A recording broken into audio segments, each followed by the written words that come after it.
Here is my final presentation, and I chose to present an English and language arts lesson because I am a classroom teacher and I teach the self-contained deaf and hard of hearing classroom. This year, I have grades 1, 2, and 5 within my class. So I teach at Dorothea I Height Elementary. It is a 21st century school. And here is an example of one of my lesson plans. I just took a screen grab and then posted them in here. So all of my lessons have goal, Common Core standard, teacher objective, student objective, and then also all of the various lesson components, which is the warm-up, introductory activity, guided activity, closure, independent activity, and assessment. And my lesson time is 50 minutes. As you can see, for each component of my lesson, there is a time frame for when we get through it. Also, before I went into each component of the lesson and how I'm able to accommodate or differentiate, I do want to make note of my classroom. So I know I don't have a picture included, but I just wanted to explain the scenario so that it could be clear. So because we are a 21st century school, there is a huge window at the entrance to the classroom, as well as the pane of the door. The entire door is glass, so that my students can see who is coming up to my classroom. Also, we have really big windows with blinds. I typically close the blinds before instruction starts so that there is no glare on my whiteboard, so my students are able to see my whiteboard with no issue. I also practice selective seating in my classroom, so they have like a choice of stools, or they could sit at traditional desks that are grouped off in centers. And then I also have a kidney table, which is rounded for when I do small group instruction. So my students can sit down in front of me, see everything behind me, as well as have total access to all of their peers. So here is my warm-up activity. It is 10 minutes. As you can see, it's really just a warm-up to activate my students' prior knowledge. So I'm showing the lessons and the previous text that we have read. I'm refreshing my students and what we have gone over. I'm taking responses. And as you can see under the materials and time frame, you can see the different materials that my students are allowed to have. So it marks that I'm going to have a whiteboard behind me so that whatever I'm talking about, I'm also providing a visual example by writing it down. And my students will have their own copy of Me, Jane. They each always have their own copies of their book so they can follow along with my copy.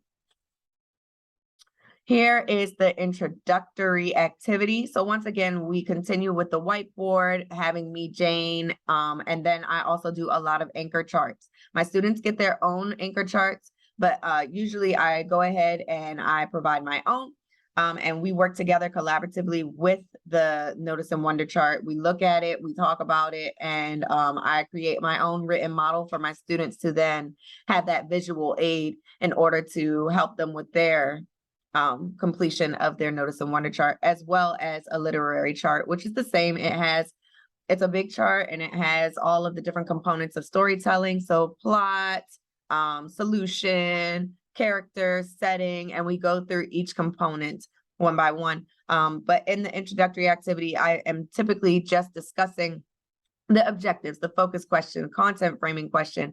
I read all of those things to the students. I discuss how we're going to meet each of these goals and objectives, and they get a chance to really conceptualize what I am asking of them and really just have their expectations met for the entirety of the lesson. So here are the guided activities. This is really the meat of the lesson, the new learning, and just the ways that I'm going to engage with my students in new learning. So in addition to the anchor charts that I had brought up in the introductory activities, in this one, we're doing a little bit more in depth about writing about the book, since we have already gone over the book. So in this, the visual aids that I'm providing for my students are the hamburger organizers. So that way we can go through what happens first, the topic, sentences, the introductory paragraphs, and then we'll also have the supporting statements, which is the meat, the intro is the bun, and then we'll have the introductory, which is the meat, the lettuce, tomato, cheese, and then the bottom bun is the conclusion, where we wrap everything up and make a nice, neat hamburger for the students. So that's just another way for them to conceptualize their writing. And then I also will be providing them with the actual focus question task assignment that is directly related to the text that we're reading, so that they know the prompt and the scenario in which they are writing and what they are actually putting into the hamburger organizer, and my students will be provided with pencils. There's also going to be a large hamburger organizer that we complete as a class on the board, so that the students once again will have that visual example and model for them to then copy down onto their own hamburger organizers. So for the lesson closure, we'll discuss what we've gone over. We discussed the objectives, the essential meaning. We discussed the topics that we created, and we really just wrap up our understanding of what we learned in the lesson. It's also my chance to take a deeper dive and look at what they are completing and what they understand from the lesson. So then I typically ask an additional question, like, what are the components of the hamburger organizer, just to make sure that they understand the components of writing.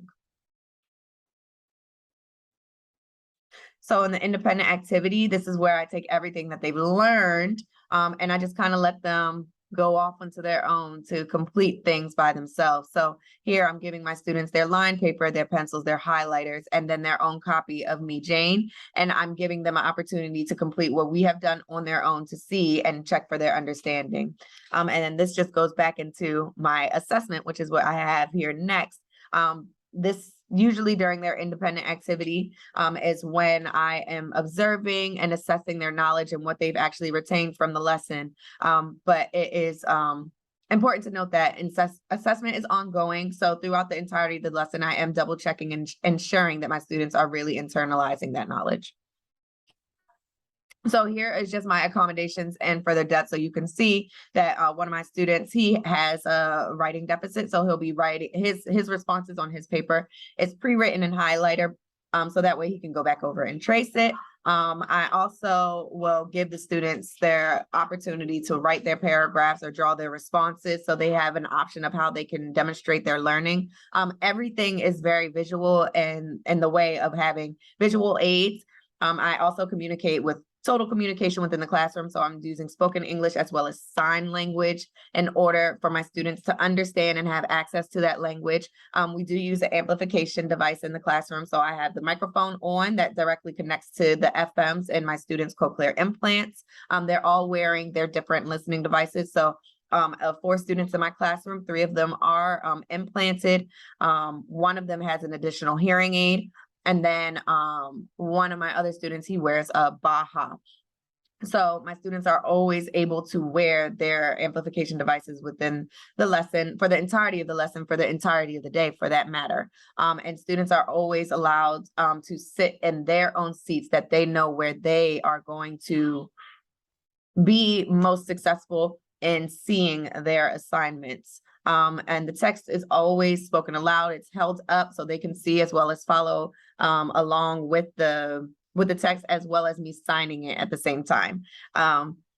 Yeah, so this is my lesson, and these are the accommodations that I provide in my classroom. And thank you.